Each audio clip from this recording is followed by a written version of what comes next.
Ambassador Suren Kumar, a very distinguished panel here, and friends. When I first saw this subject, I tried to formulate my thoughts because cinema seems to be such an event unfolding almost every day, exploding in our lives, that we don't really take stock. But I had a sensibility about the creative form because of my writing hat. I want to say two things. Let's admit that cinema is perhaps one of the most impactful mediums we have in the creative field. By impactful, I don't mean necessarily in its substantive creativity, but at least in terms of the impact it can make on large numbers of people on a continuing basis. Let us also accept that social responsibility is like mother's milk. You can't question it. If you have it, it's a good thing. When you correlate the two, frankly, I begin to get deep apprehensions, and I'm perhaps being deliberately provocative by stating my position without the slightest ambivalence. Social responsibility raises many questions. Who defines it? For a creative filmmaker or anybody even remotely associated with the creative arena, who defines what is social responsibility? According to some, my good friend Muzaffar Ali should not have made a film on a courtesan. He should have made it on Rani Jhansi. Today we have a moral brigade which is trying to impose, through the prism of their half-literate knowledge of our country, standards which they equate directly with social responsibility. How you should behave, how people from the two sexes should behave with each other, what is permissible, what is not, what is crossing the line. So once you begin to think of social responsibility, you ask the question that it opens up a Pandora's box. It's exactly about art and painting, whether it should be such art which has a social impact, or do you allow the artist to have the creativity of expression, the freedom of expression? Then the question is, who will enforce this? I am looking at situations where if you say, for instance, as a dictum, that cinema must have social responsibility. First problem is who defines it. The second problem is who enforces it. Who's the arbiter? We have a censorship board, which also frankly I question in many of its choices.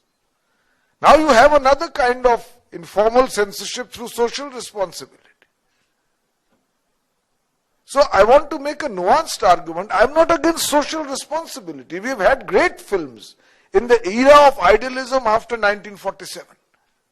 Do Bigha Zameen, Achut Kanya. They dealt with social problems. They dealt with it in a manner which was also entertainment, but they were carrying a message, and often the message by today's yardsticks may have been somewhat overloaded.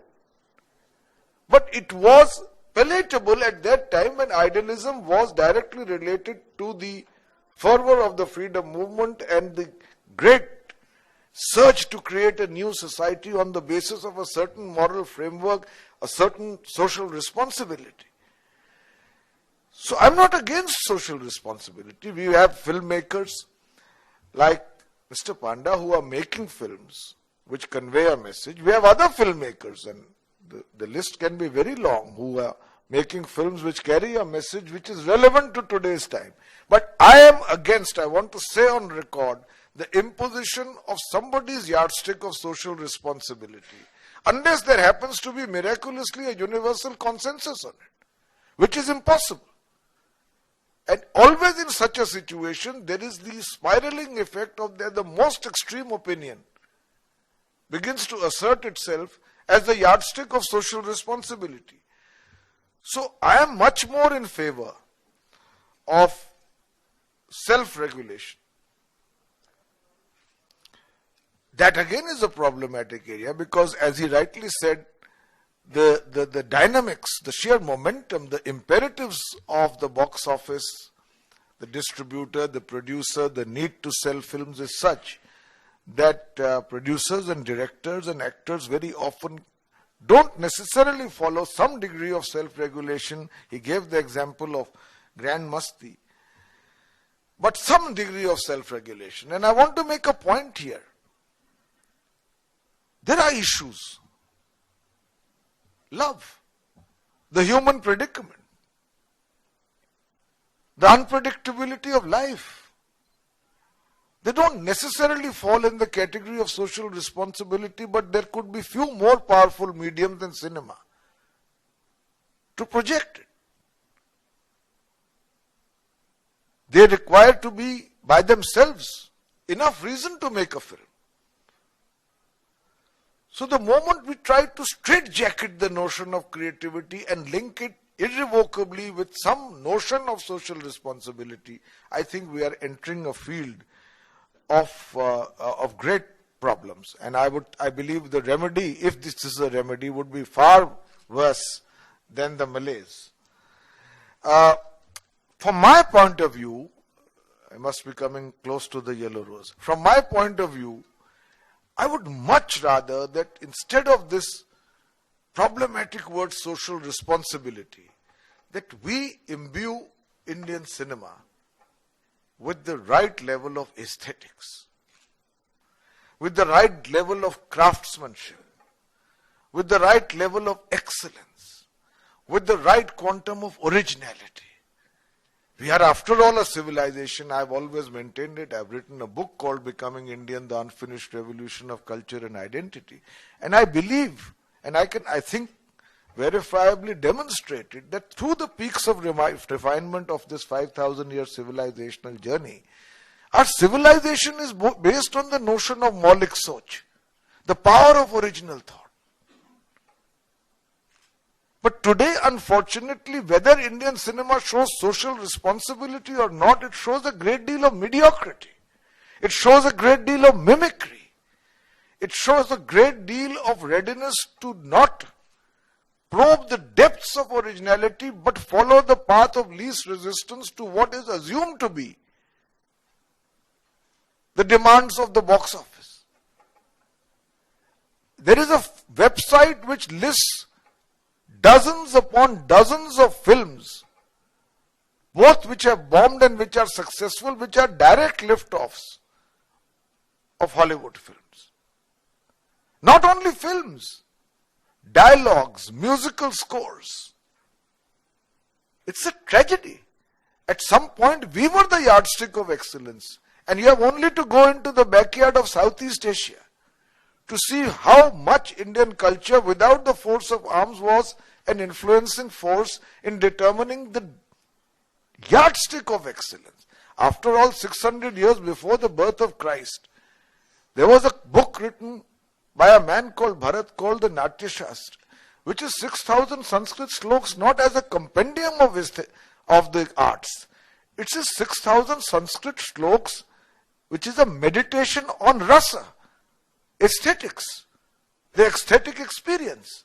Now, for a country like that to finally reduce Bollywood to a great mass of uncritical mimicry without the originality of thought, which should bring aesthetic excellence and craftsmanship into our cinema, I think that should be the goal. And the moment you pursue aesthetics, I don't believe exist necessarily in a void. They get related to social realities. And social realities can be depicted in a manner where they are also attractive in terms of cinema goers. Yes, films provide entertainment. And yet I believe entertainment is not necessarily antithetical to notions of social responsibility. So instead of having a black and white categorization or a privileging of one notion called social responsibility, Let us try to make Indian cinema better. Let us try to blur the line between so-called art films, where you are asked whether it's from Bollywood or not, and good cinema, which could also incorporate, when necessary, in congruence and conformity with the creative spark, elements of social responsibility where possible, or where the creator feels that needs to be projected. Thank you.